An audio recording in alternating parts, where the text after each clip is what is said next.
Hello and welcome to episode 65 and 66 Intelligence and Counterterrorism Operations from the Lens of Asia. We previously had discussed this topic, but not from the depth of Asia, but more from a generalized perspective of what the counterterrorism and the intelligence operations mean and how they're conducted. Today, we'll be taking a deep dive into the Asian region with one of the prominent intelligence analysts, Ajmal Sohail. So, without any delay, I would like to welcome the today's guest. Ajmal, welcome to the podcast. Thank you very much for having me today. It's wonderful. Thank you. Yes, likewise. Thank you very much for your precious time. I know you have been quite busy. I follow your newsletter and the kind of analysis that you provide. It's been, I'd say, one of the real-time updates that we receive. And I think at the end of the podcast, in the description as well, I'll be putting up the links so that our audience can basically keep on reading your daily analysis on a daily basis. Mhm. So yeah, thank you very much again for taking out time for the podcast. My pleasure. Yes. So yeah, Ajmal, so you have a very interesting background, uh, both in political science as well, then in counterterrorism, and then in the intelligence operations as well. So before taking a deep dive into our subject, can you provide a brief introduction about yourself? Like, how did you basically ended up being an expert in this sector? So, of course, my name is Ajmal Sohail. I am originally from Afghanistan, and over a decade I live in Europe, specifically in Germany. Uh, Actually, the idea is that the core of the terrorism is the spreading of fear. And this that was really interesting for me that why they are spreading fear and beside they're killing innocent people with the spreading fear and then they killing simultaneously innocent people, and that is why it was quite interesting for me to have a sort of a deep dive in it and to learn why they are doing it and everything. And that is why I joined a couple of universities like Maryland University in the United States and also Leiden University in the Netherlands. Basically, I'm not, I mean, I'm working with the security organization or a pro-security agenda because when I went to college in Germany, that was more about the German economic laws and more about economy, things like that.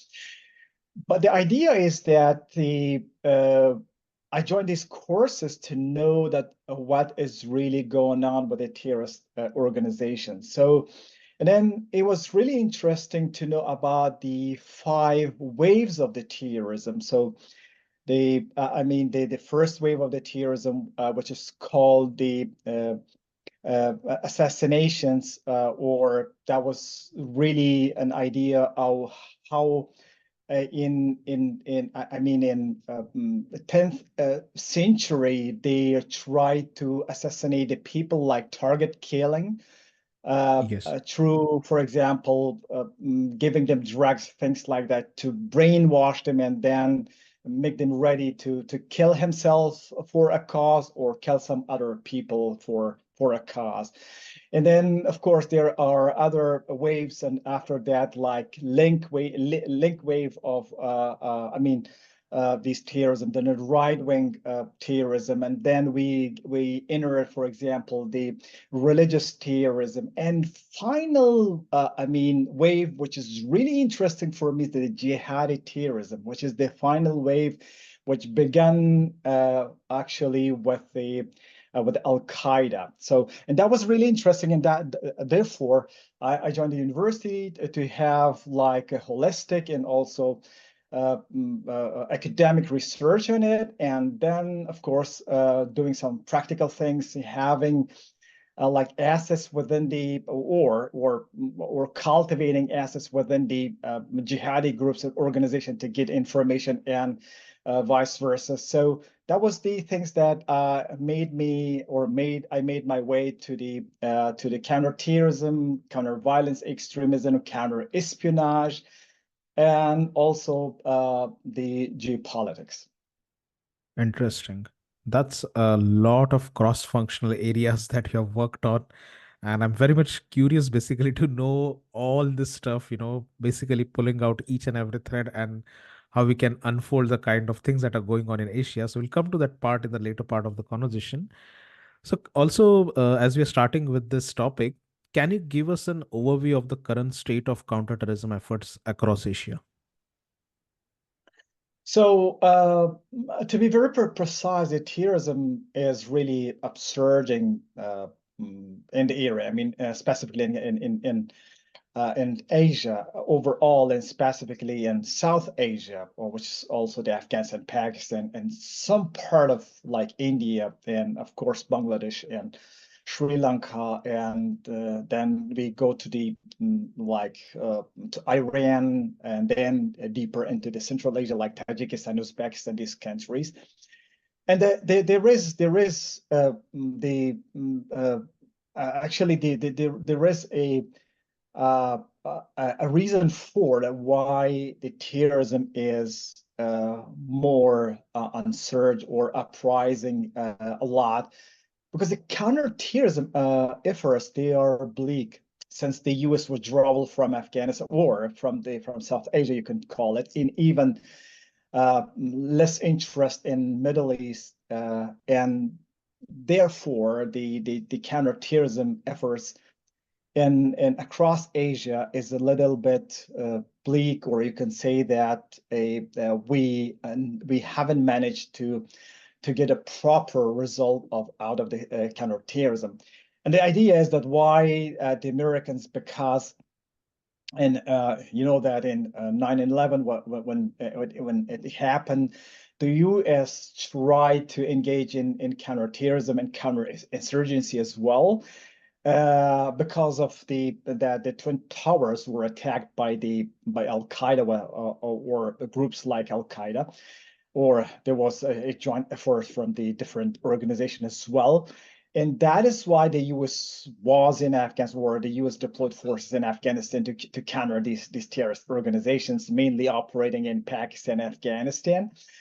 But as the time passed, so the U.S. is less interested, or according to the recalibrating the foreign policy, or re-establishing the national security priority of the country, then there is the U.S. is no longer in a position, or no longer interested to counter terrorist organizations in Asia or elsewhere, and that is why the terrorists are, getting robustly stronger, and they are in a positions to plan attacks. And there would be a question, possibly, that why the U.S. does not consider the counterterrorism activities as part of Yes. their national security priority.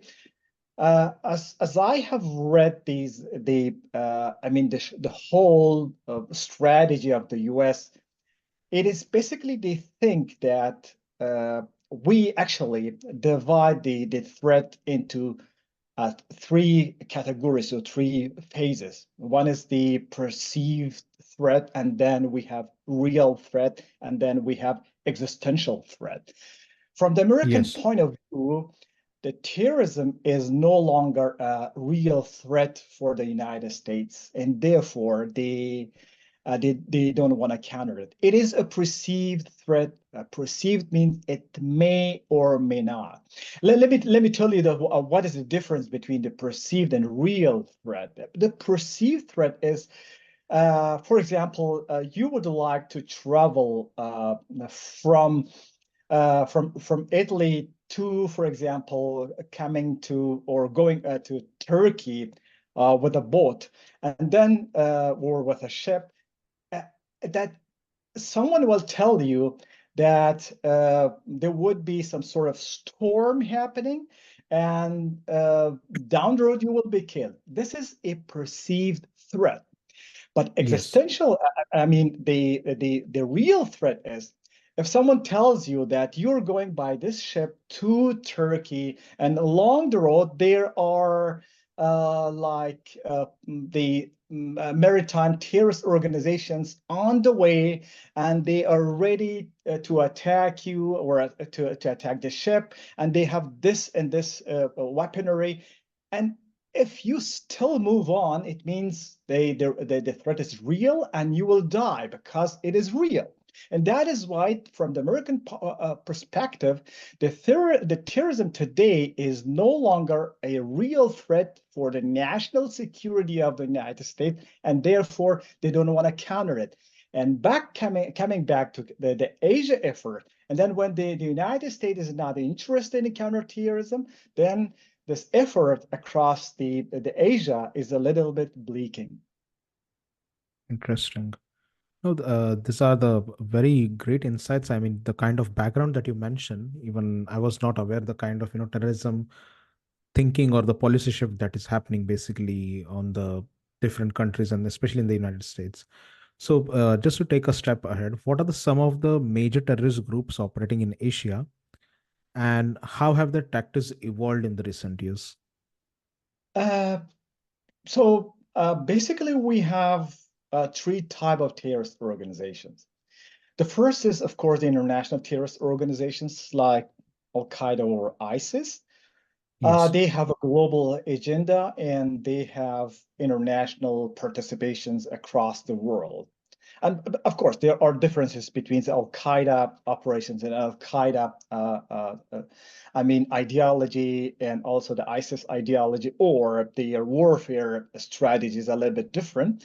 I will come back to that later on when there would be an opportunity. But first of all, so as I said, international terrorist organizations. We have the first Yes. part, or the first type. The second type is the de facto terrorist organizations. The de facto terrorist organizations, they are not internationally present, but they are at the regional level. They are operating at the regional level, like Hayat al-Tahrir al-Sham, which is actually one of our part of or working under the umbrella of Al Qaeda, but it is not directly linked to Al Qaeda or Al Shabaab operating in Africa. That is also a part of the Al Qaeda was or an organization belongs to Al Qaeda, but does not listen or the chief of the Al Qaeda or the head of the Al Qaeda does not, I mean, direct the Al Shabaab because they are deciding for themselves. And of course, you have Boko Haram, which is somehow belongs to the ISIS. They have some sort of the ideological connections, and that is why we call it, for example, the de facto terrorist organization, or even the Taliban. So the Taliban themselves, they are operating in Afghanistan, but they are not directly under the direction of Al Qaeda. But the idea is they have their own strategy, but they are somehow connected to Al Qaeda. And then we have local terrorist organizations. They are neither, they are neither operating at the regional level nor they operating at the international level. For example, these organizations like Ansar Tajikistan, Ansarullah Tajikistan, or Uzbekistan Islamic Movement, or also the East Turkestan Islamic Movement, we have it. And then we have, for example, some other terrorist organizations like Lashkar or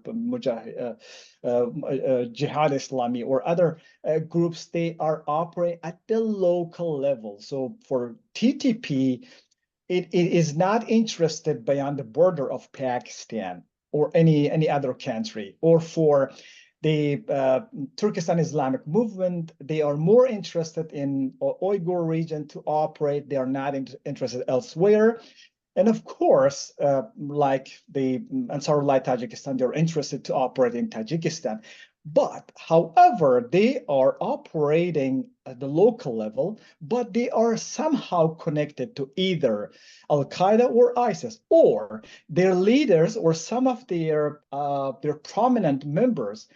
They are simultaneously operating in the local organizations like TTP, and in the meantime, they are member of the National Council, or you could call it the Central Council of ISIS, or the Central Council of Al Qaeda. So this is the category that we have it here. They are operating, and of course, let me tell you one thing more about the other categories there.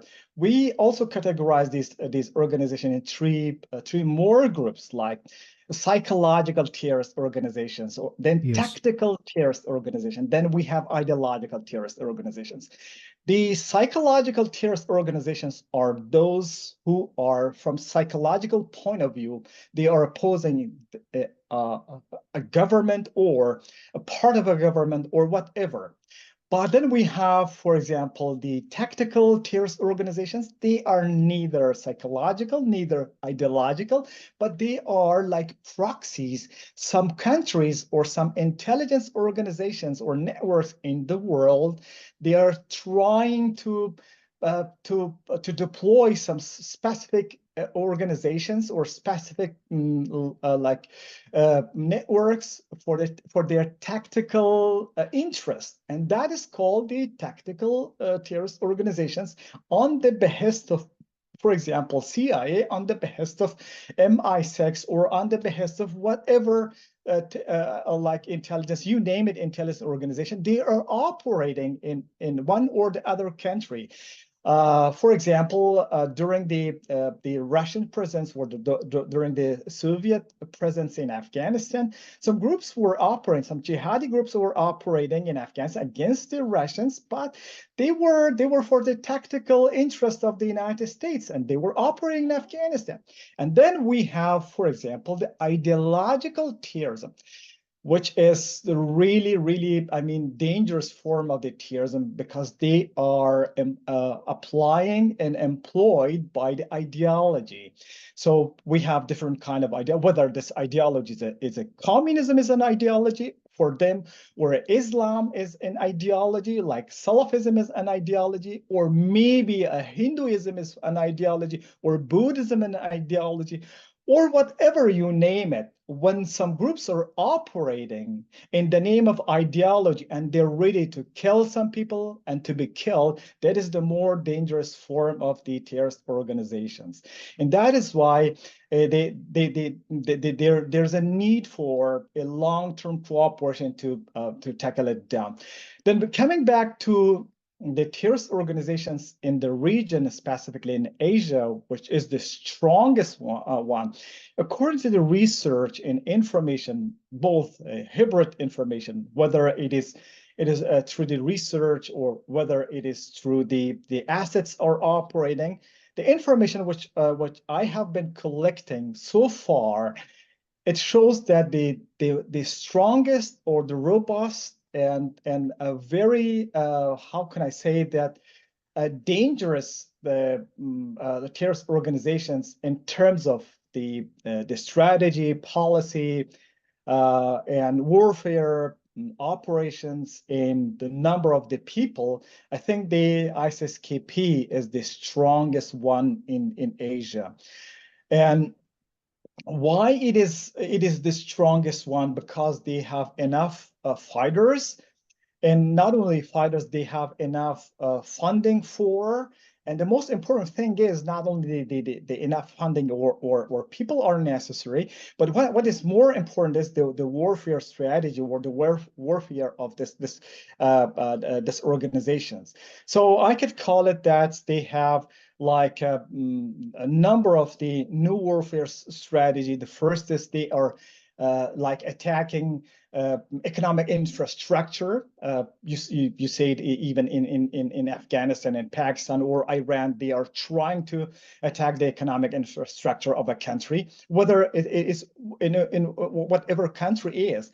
And they are trying to destroy the country's economy or infrastructure.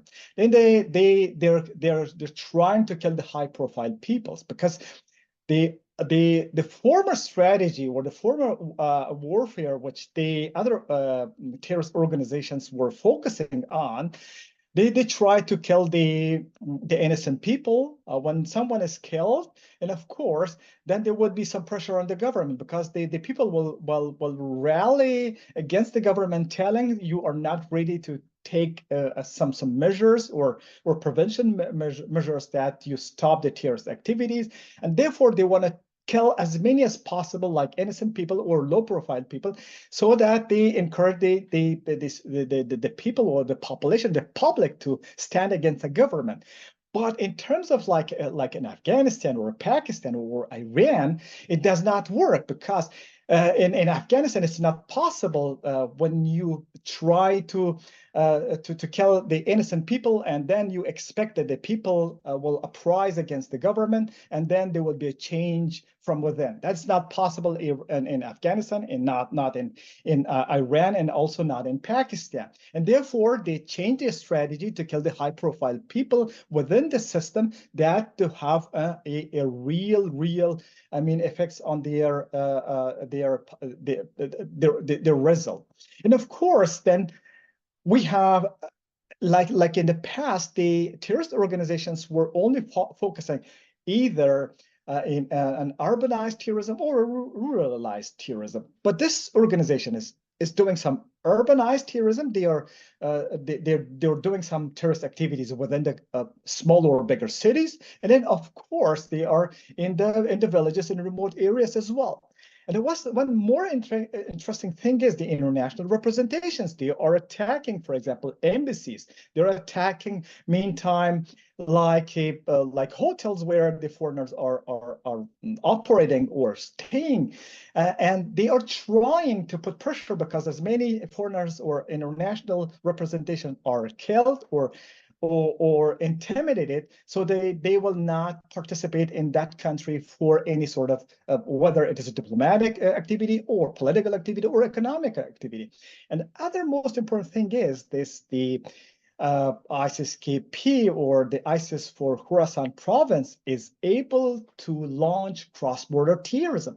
And one time you see they do one attack in Afghanistan, and the other day they do it in Pakistan, and then they do it in Iran, and they do it also in Central Asia, even in Moscow and elsewhere. And that is why understanding the whole scenario, then you will realize the ISIS-KP is the most, I mean, how can I say, the strongest terrorist organizations operating across Asia. Interesting. Yeah, but as you mentioned, I think you mentioned about the targeting killings as well. So it was good to have this insight as well, because that was also something that I was looking for. That you should provide an insight on that. So it's really great that you provided already. So yeah, stepping further ahead, because we have always seen that the counterterrorism operations and anywhere and any place at any point of time, if there are any terror activities, it's always the intelligence agencies who play a key role in gathering, collecting, and then, digesting and then giving an output for the right intelligence. So, how do intelligence agencies in Asian countries differ in their approach to counterterrorism compared to the Western counterparts? Uh, so basically, comparing the approaches of the counterterrorism organizations or counterterrorism institutions between the Western and Eastern, you could call it that. So the first thing is, from my point of view, the Western, they are the Westerners, if they are operating within, for example, in Europe or within the United States or elsewhere, I mean, mainly the Western countries, they're trying to do some preventive methods. They're trying to prevent before something happens. And also, they are also trying, like whenever there is something happening in a terrorist attack happens, or there would be like alarm, there would be some news that a terrorist attack will happen. They're trying to manage fear. So managing fear is the most important thing, that to calm down the people in the strata. I mean, the people are operating there. Whenever there is something happening or happen, then you have to manage their fear. That they shouldn't be feared, because everybody needs to go to work. Everybody needs to go to universities. Everybody goes back to, for example, whatever they are doing. If there would be like constant fear within the society, and then it would be very difficult to live in that society. And the other important thing is the Westerners, they are doing this is called resilience. So they're all the time, they are very resilient. When something happens, then they are ready the next day, or some hours later, they are ready to go back to their normal business. Like whenever a terrorist activity happens, they immediately, the security organization, they block the area, clean the area, and wash the like bloods, whatever, and also the broken things, they want to move it away and then get it ready immediately for business. And that is the main Interesting. case. But of course, Interesting. there are some negative, approaches of the Western society or the Western intelligence toward the counterterrorism. The real, challenging is this racial profiling or stereotyping, uh, or or continuously policing. They think or that someone who's from Asia, or for example, who's from Afghanistan or from Pakistan or Iran, they think that it is enough for the security organizations or the intelligence organizations to profile them as a possible terrorist like object. And that is why they are more focusing on, and that is really challenging, because the today's terrorist organizations are quite different, or they think that with someone had a beard on it, or someone had, for example, traditional clothes, or having traditional way of to appear in public, and they think that this guy is a terrorist or maybe a possible terrorist, or even at the airport. So the people like coming from the European countries with the green eyes or blue eyes, then they are not facing a lot of security restriction. When someone is coming from the Arab world, excuse me, Yeah. or No worries. Yeah. from any other Asian countries, when they are arriving at the airports in the US and like European countries, they are receiving a lot of restrictions, and there are a lot of things to be checked down the road. They will be free to go anywhere they want. So this is the things that is stereotyping is a really dangerous things, because the people or the terrorist organizations no longer belonging to the specific race or the specific country or the specific region, and their public appearance or their social activities, they're also not the same like in the past. Like in the past, they didn't drink like alcohol. They were not shaving their beard or clean shaving or a bunch of things. But today's terrorist organizations or terrorist individuals, they do whatever.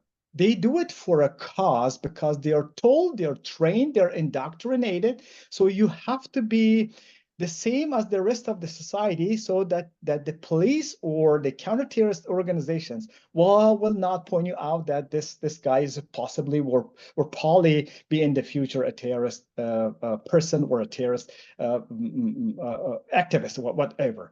This is the worst things and the best thing. But coming back to the Asia, in Asia, it's of course it's lacking a lot of things. So the first thing is like in comparison to the Western countries.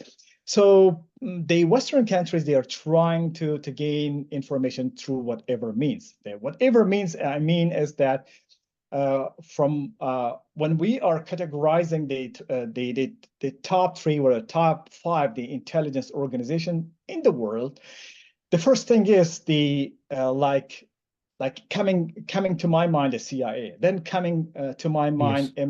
MSS, the Chinese intelligence, then of course coming to my mind immediately the Mossad, because we see that how they operate and how the result is. Why the U.S. intelligence is more, or the CIA is more, successful in its operations, because it has a lot of budget, a strong, a big budget.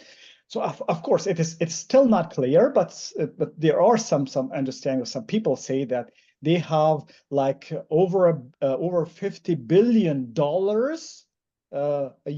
annual budget. So it is a lot of money. It's even this annual budget of the CIA is somehow equal to the defense budget of Russia. Even the CIA budget, annual budget, is exceeding the level of the whole Indian defense budget.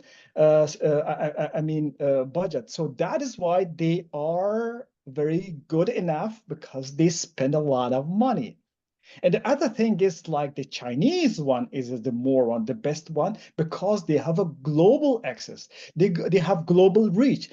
It means every Chinese is somehow, they have to report. When any Chinese citizen, whether home or abroad, they have to report back to the country or to the political party, whatever, they have to report. It means almost every Chinese citizen is an intelligence officer somehow. And then, of course, then Mossad is some other story, because it is a small, from the number of the perspective, also, from the budget perspective, but it is robust. It's a brutal. That is why it is one of the best of the intelligence organization. Then coming back to the intelligence organizations in Asian countries, the first thing is they are lacking budget. They don't have enough budget to counter terrorist organizations, because, as I said before, the terrorist organizations are fighting for an ideology. Apart from the other type of the terrorist organizations, like the psychological or tactical, but these ideological, they are doing it for ideology. They don't care whether they eat or they don't eat. But with the empty stomach, they're ready to kill some people or to be killed, because their ideology tells them, or they are so indoctrinated, radicalized, to kill himself or someone for an ideology, and therefore they don't care. And or getting information about them or neutralizing them is really difficult. And that is why the intelligence organizations in the region, they are not very effective as they are in the Western countries. And that is why we see that in Asia, the terrorist organizations are getting stronger and stronger day by day. And meantime, one thing more is important for me is that the Western countries, they are trying to do like all these possible methods that to cultivate an assets within a government or within a terrorist organizations. Like I simply could call it the mice. So there's money, Yes. ideology, and then we have coercion, and then we have ego or whatsoever. So they are doing it that way. They see when they try to find someone, or they want to cultivate, so they see that whether he is interested in money, they provide him money. Whether this guy or that guy is operating for ideological cause, then they are just trying to convince them that their ideology would be like supported by someone who are talking to them or who has recruited them. And also for coercion, it is something else, that when someone is not ready for money or ideology, then it is a coercion. You could force him, through whatever means, like kidnapping their families, or just intimidating that the family would be threatened, their lives would be threatened, something like that, and then they would be coerced to do something. And of course, then it's the ego, that is the some people or some specific elements. They are eager. They have the ego to have the highest level, to have the everything they want, and that is why the Western countries, they are trying to do in one way or the other to find some people and recruit them. But down the road, when the Asian countries, the intelligence organizations, they are lacking all these possibilities, and that is why they are less successful. And one thing more is important in the Western world. They even like use like espionage uh, in Yes. order to sedate someone. They are trying to use the espionage, we call it, like in, I think that was the 2011. Yeah, that was 2011. There was an American citizen, an American lecturer, who was operating in Yemen, Anwar al-Awlaki. Anwar al-Awlaki was a jihadist. So he had like he want to try to promote a violent strategy or violent ideology, and then he was in Yemen, and that was a very difficult for him to be catched. The CIA tried to find someone and put it was within this circle, which is the Al-Qaeda for Arabian Peninsula. So, and then they try to convince this guy, or one way or the other, to get a wife or to have a girlfriend. And then they convince some other people to to have this girlfriend, and through her they try to sedate the Anwar al-Awlaki and to find his place. For example, I could tell you the CIA tried to recruit the first time. She was not aware of that, because the al-Awlaki was interested to have he had two wives, but he tried to have a Western wife or a blonde wife. This blonde wife, he wanted, and there was a lady called Amina. She was, I think, from Croatia, and she was interested to marry al-Awlaki. And when everything was fixed, in her briefcase or in her suitcase, the CIA put some sort of detectors to find where she goes, and finally find this guy. And at the end, there was in, I think that was in 30th of the September. That was the Obama time, and he called that the operation, and he was smashed. So they are even applying like immoral activities like sexpionage. But in Asian countries, these things are lacking, and therefore we don't have a lot of success within the intelligence organization of the region to counter terrorist organizations, or counter insurgent organizations, or overall the militancy operating in the region. Interesting. Yeah, I believe, I mean, lot of tactics can't be used directly as such, because I think even the cultural differences there between, the West and the Asia and the complete Middle East, and the East Asia as well. So yeah, and I think, you mentioned about several kind of tactics. So I would like to actually now come to one of the most important one as well, that is technology. So what role does technology play in modern counterterrorism operations in Asia? Uh, you know that that was in the past. A lot of intelligence organizations, they all were, I mean, uh, at industry level, they were investing a lot on human intelligence. We call it in our terms that human, or human intelligence. Yes. And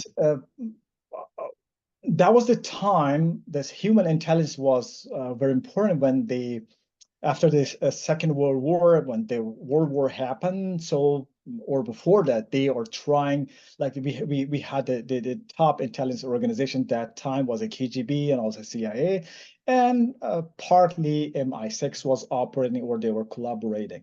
So the most important thing was in that time the human intelligence.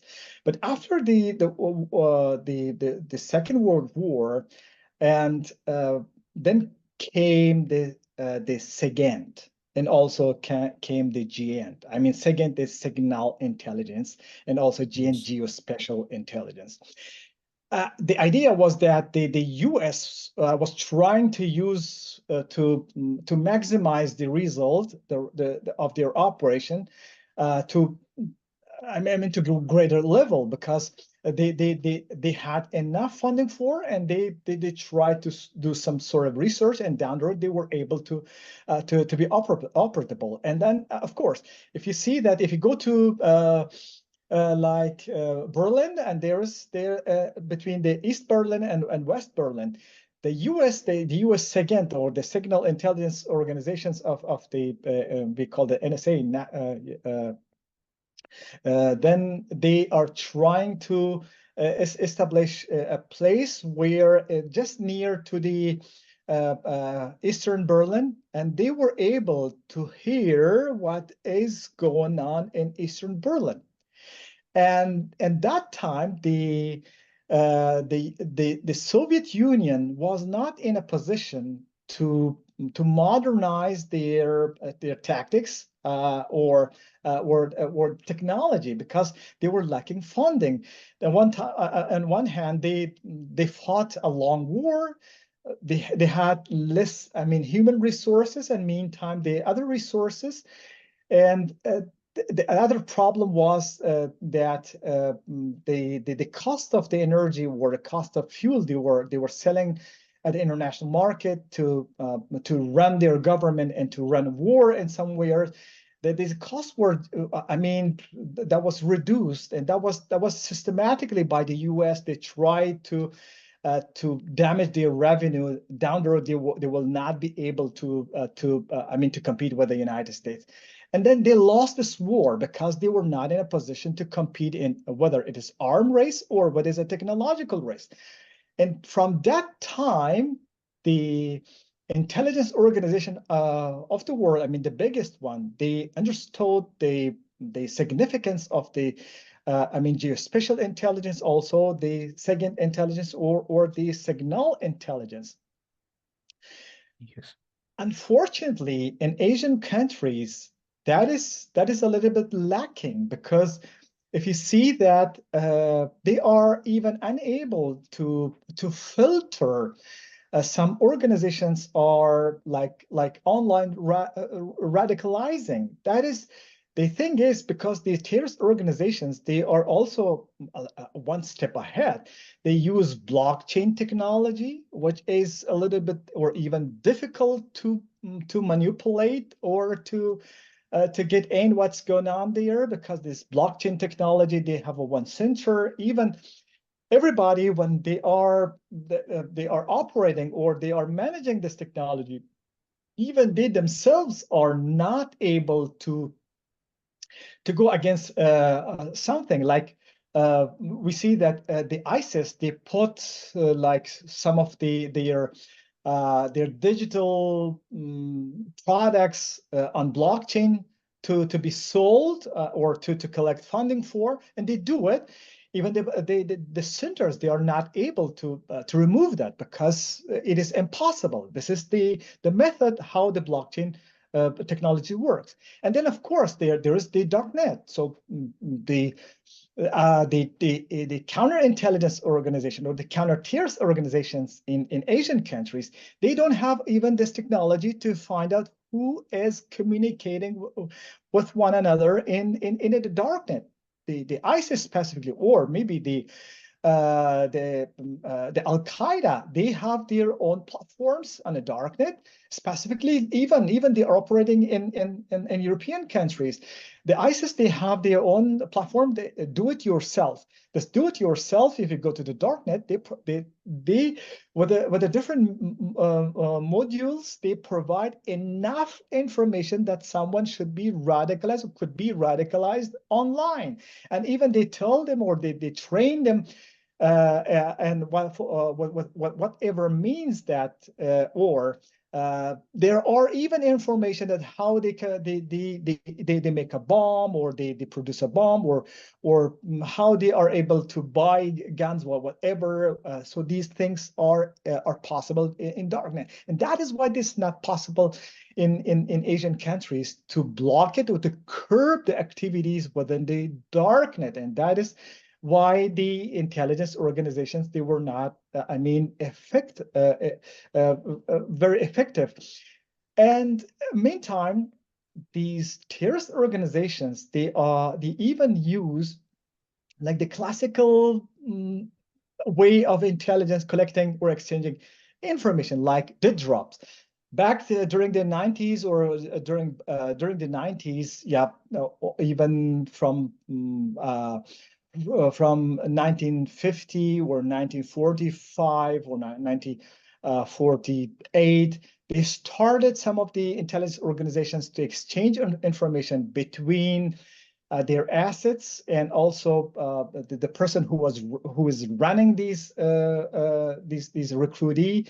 So they all the time they use this dead drop. They put some sort of information like what you could say, like a bird which has died already, and they put something inside that, and they leave it somewhere, and the person who is operating within another government, or the government of an enemy, he simply comes and pick up this bird, is the dead bird, and inside is some sort of information. And again, he used the same way that to send some signals within that.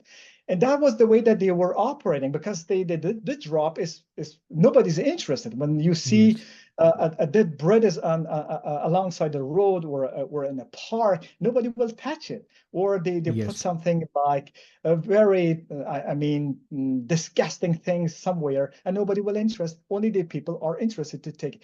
This method is even nowadays they are used by the terrorist organizations, that to not that they don't leave this opportunity, that they would be like in the middle, that the third party could have the access to their information. So coming back to the question, how Yes. important this technology is. So we see that we call it the cyber terrorism.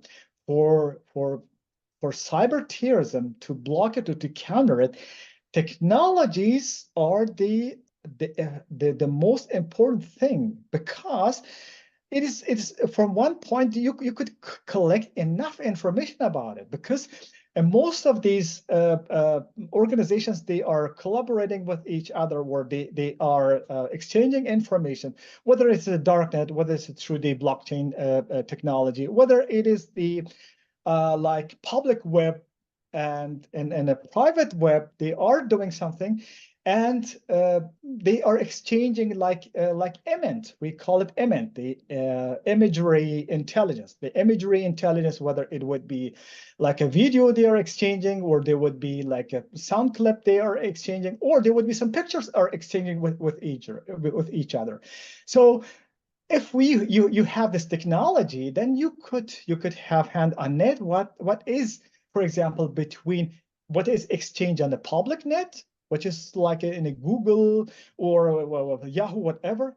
What is exchange on the a private net, which two people are communicating with each other through like whatever platform, whether it is WhatsApp, whether it is a Telegram, whether it is like email, whatever. And then you have access to that. And then of course the darknet, you could, at least if you cannot find the people who are operating their identity, who they're operating, but at least you can listen who these or how these people are talking, or whatever they are talking about.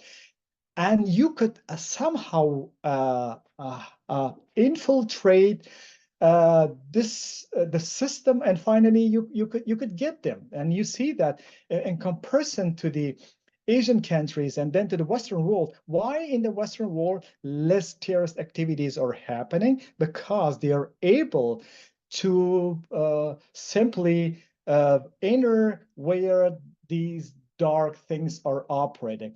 And from other point of view is as well, like geospatial intelligence is very important.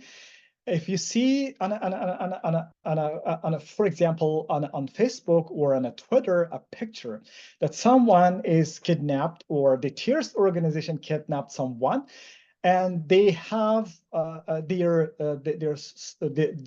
clip intentionally put it on the uh, uh, uh, like social media. And if you have these tools, this geospatial intelligence tools, you could find where this movie or this clip is recorded, because there are certain places or certain objects you see it, and you later on spot it through your technology of this geospatial intelligence. That is the reason that the intelligence organization in Asia, they are lacking this thing. And that is why I think the technology beside the human, which is really important, there's a necessity for SIGINT or signal intelligence, necessity for image or imagery intelligence, and necessity for geospatial intelligence. This is all technology, and the technology to run a technology and to actualize the technology, it needs a lot of money. And unfortunately, the Asian countries, they are not in a position to spend such amount of money. I mean, per year or whatever period.